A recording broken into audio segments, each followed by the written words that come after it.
Hello everyone, আমি এই চিকেনগুলি দিয়ে আজকে একটি প্লেটার স্যান্ডউইচ বানাবো। সো আমার প্লেটার স্যান্ডউইচটি দেখতে খুবই সুন্দর এবং খেতে খুবই মজাদার হয়ে থাকবে। এই ভিডিওতে থাকবে প্লেটার স্যান্ডউইচের ফুল রেসিপিটা। দেখতে পাচ্ছেন আমার প্লেটার স্যান্ডউইচটা কতটা ইয়াম্মি লাগছে। চলুন তৈরি করা যাক। আসসালামু আলাইকুম রহমতুল্লাহি বারাকাতু। এভরিওয়ান, সকলে কেমন আছেন? আশা করি ভালো আছেন, সুস্থ আছেন। এভরিওয়ান, আমি আজকে আপনাদের সামনে একটি প্লেটার স্যান্ডউইচ তৈরি করে দেখাবো। সো চলুন তৈরি করা যাক। আমি এখানে পাউরুটিগুলি নিয়ে নিলাম। পাউরুটির মাঝে মায়োনেজ এবং চিজ সালাদ লাগিয়ে আমার ফ্রাই করে রাখা সেই চিকেনগুলি দিয়ে আমি আমার ক্লাব স্যান্ডউইচটি রেডি করে নিলাম। সো যে যেখান থেকে আমার ভিডিওটি দেখছেন, বন্ধুরা ভিডিওতে লাইক কমেন্ট শেয়ার করে দিবেন এবং ফেসবুক পেজটিকে ফলো দিয়ে রাখবেন।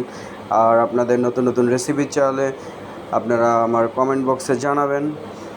আর এর ধরনের নতুন নতুন ভিডিও পেতে হলে আমার চ্যানেলের সাথে যুক্ত থাকবেন। সো বন্ধুরা, ভালো থাকবেন, সুস্থ থাকবেন। আমার প্লেটার স্যান্ডউইচটি এখন তৈরি হয়ে গিয়েছে। এখন আমি এখানে রোলটা তৈরি করে নিব। সো চিকেন জিঙ্গার দিয়ে আমার রোলটাকে তৈরি করে নিলাম। আমি একটু পরে আমার সেই প্লেটার স্যান্ডউইচটি সাজাবো এখানে। সো বন্ধুরা, আমার সব কমপ্লিট। দেখতেই পাচ্ছেন আমার প্লেটার স্যান্ডউইচটি কতটা সুন্দর লাগছে।